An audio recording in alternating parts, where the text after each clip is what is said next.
Hi, my name is Dr. Anthony Baird. I'm a facial plastic surgeon in Miami, Florida. And today I wanted to demonstrate hairline design in a young male patient. So we have our patient with us today. A couple of things I wanted to point out when designing a hairline. This gentleman's approximately 30 years old, so he's young with receding hairline. And I wanted to demonstrate things that we see in male pattern hair loss. This fine fuzzy hair in the front is called miniaturization of the hair.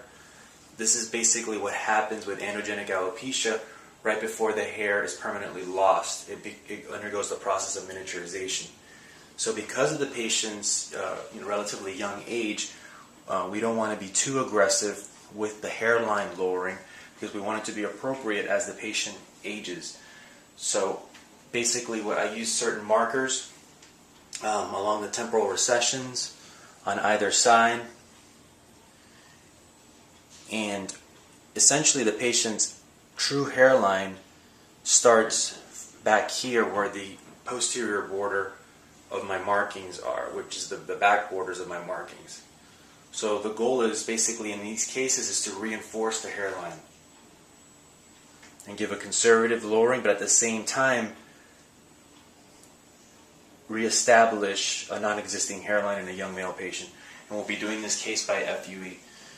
The next part of the video I'll show you in the operating room how I create these irregularities, which are referred to as microregularities, to give a very natural appearing hairline. Thank you. So I just wanted to give a sense, now that we're in the procedure room, of the microregularities that are created when designing the hair line. I'm not sure if you can get a sense for it there, but essentially they're these little irregular triangles that are placed at the very front of the hairline, and that's to give it a very irregular breaking up the hairline.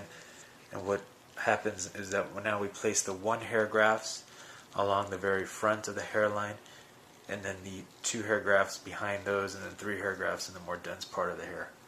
Thank you. So I just wanted to demonstrate at the end of the case essentially what the results look like. At the very conclusion of the case, you can still see the irregularities along the hairline. Those are all one hair grafts along the very front. And then in the more dense zone behind it, and the or what is known as like the defined zone, you see the 2 and 3 hair grafts.